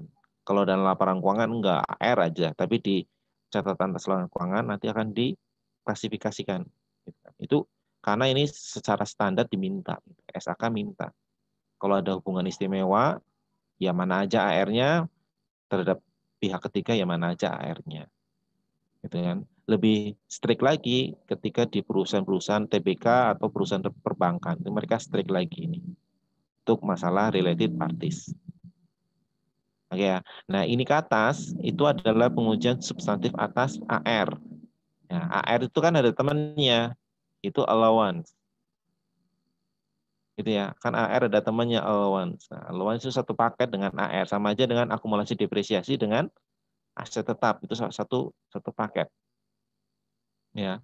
Nah, ini prosedurnya bisa kalian baca lah ya di sini ya. Artinya melakukan analisis penyisian allowance-nya seperti apa. Oke.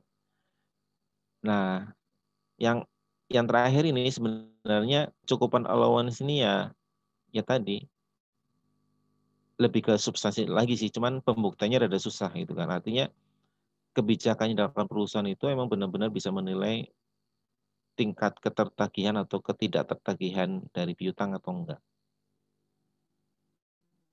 Oke, ini kira-kira sekilas mengenai prosedur audit untuk pengujian account receivable dan ini apa namanya allowance. Nanti saya share lah. Oke. Kira-kira seperti itu. Ada pertanyaan tidak?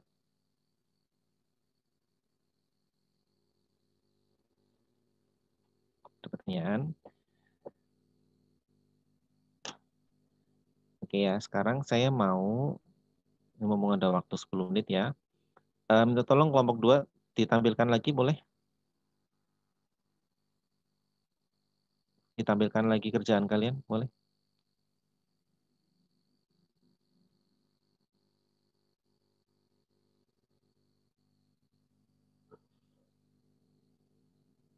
Oke. Coba yang paling risk assessment, coba risk assessment.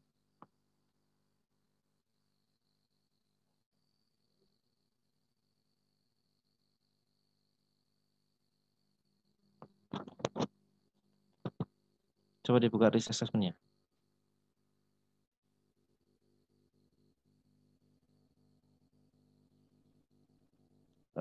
Tampilkan secara utuh.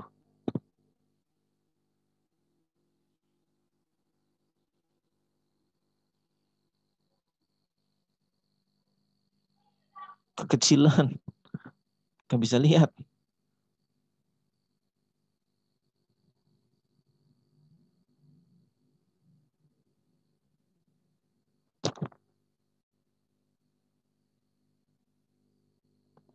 Oke ya. Nah ini.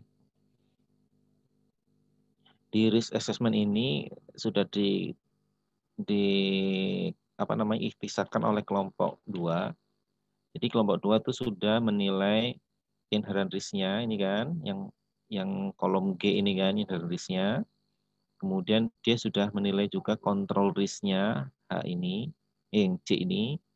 Kemudian setelah kita ketemu IR dan CR, maka kita bisa menentukan risiko salah satu material yang H. Oke.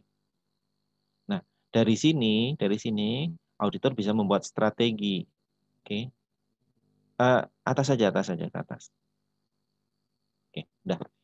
Auditor bisa membuat strategi. Artinya secara umum dulu ya, perlu nggak dilakukan test of control atau tidak?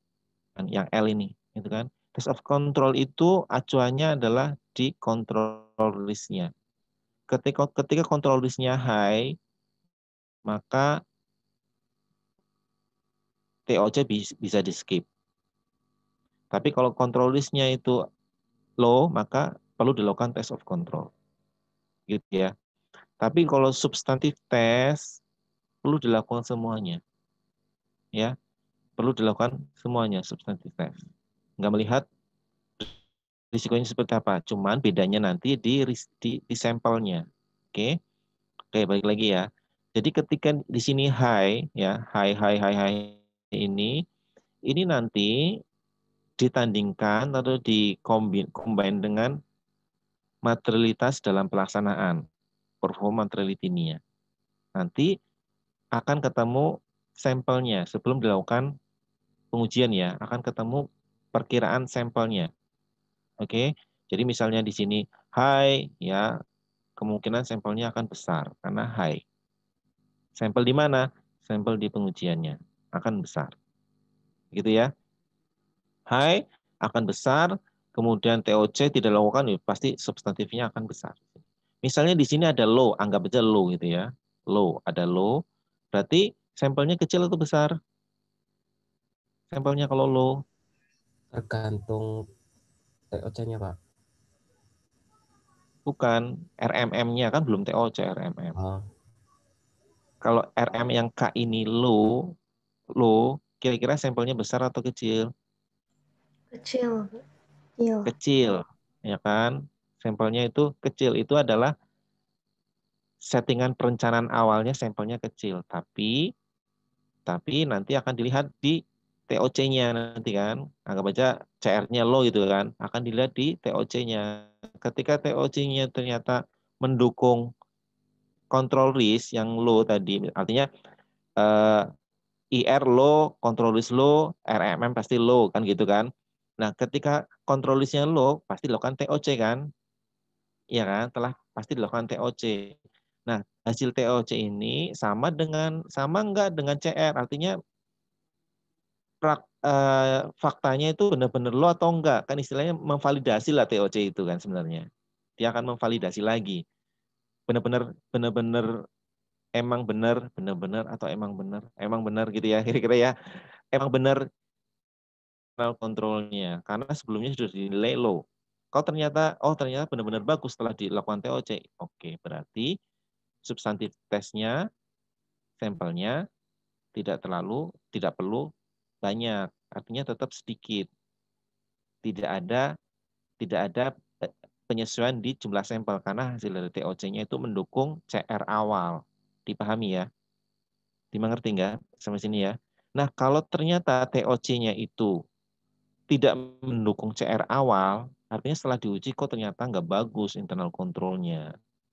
Pasti di-adjust dong CR-nya kan, nggak jadi low lagi kan, jadi high misalnya.